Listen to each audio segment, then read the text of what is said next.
makikita mo doon na mayroon kang copyright. Yeah. Yung naiiba doon, yun ay copyright. Then, click mo lang siya. Click mo lang, then scroll. Mayroon siyang mga aro-aro.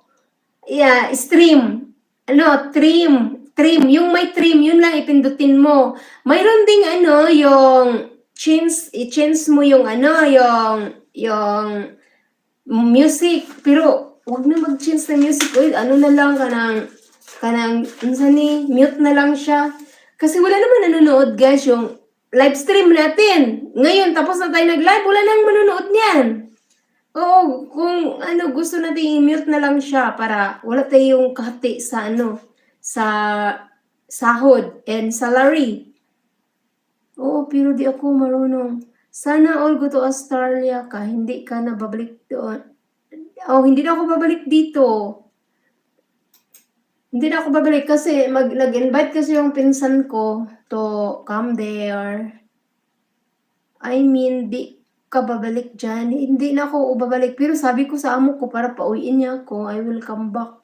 Kasi yung, nahirapan din sila na umalis ako. At ako din, nahirapan din kasi long time na ako dito. Mag 8 years na ako ngayong February 10.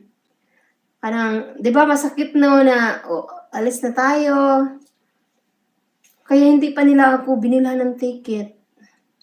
Hello, Graphy, my friend. I'm cooking now from Modrami.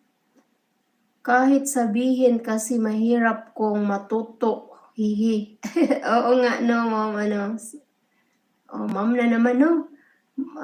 Mag-migrant ka doon. Yeah, parang family ka sa kanila. Oo, pinsan ko. Pares kami ng apelido. Pinsan ko. Doon ako sa kanila. Tapos siya na din ang magsahod sa akin. Libre na lahat.